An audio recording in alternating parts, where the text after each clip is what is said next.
Banizanyo basebo ne banyabo.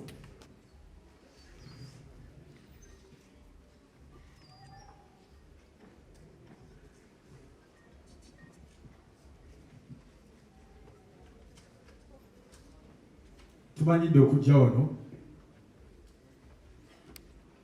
nga tuzze okuzannya.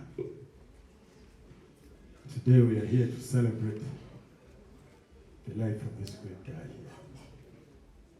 Mwebale kujja.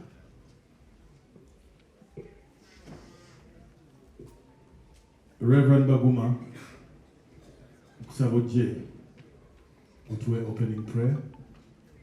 Tunaamaliza Pastor Wilson Bugembe ajja kujja naye atuwe prayer. Kama yebazibwe katweto waze tusabe naye nga tetunnasaba mulwanyi munnaffe abadde agasa ensi yonna agasa eggwanga Kama atwalako amaziga naye byonna birungi. Bayibuli egamba ekirabo ky'omuntu kimuseguliza. Olwanyi munnaffe alwanya okulwana okulungi tuliwo okumusalira musango naye bibano tubiraba.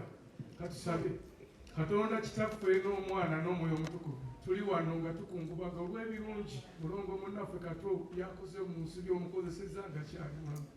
Manyi nti tafudde kubanga ekirabo kiwamuwa ekyokwagala ekyokuyiiya okubanga asobola okuzannya emizannyo n'ayimba ennyimba abantu abakaaba ne basobola okusanyuka. Mukama ndaba nga kikulukuta ng'aliva naye lwekulukutira ensi. Katonda nga bw'oli ow'amaanyi nkusaba mu linnya lya Yesu Mukama waffe nga bw'atuwa omulenzi we Yesu Kristo ataasosola mu bantu eyali agaana abanaku n'atambula nga abalina ebibi n'abeera nabo ne bamuvuma ne bamukola ki. Taata jangu omwoyo omutukuvu obeere wamu naffe.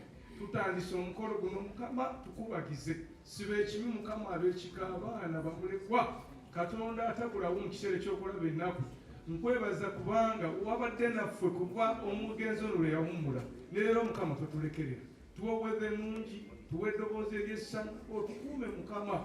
Oyongera okutukubagiza paka lwe tunaawerekera munnaffe omubiri gwe ne tuguteeka mu nnyumba ey'olubeerera. Mu linnya lya Yesu Kristo tusabye nga twebaza. Amiina.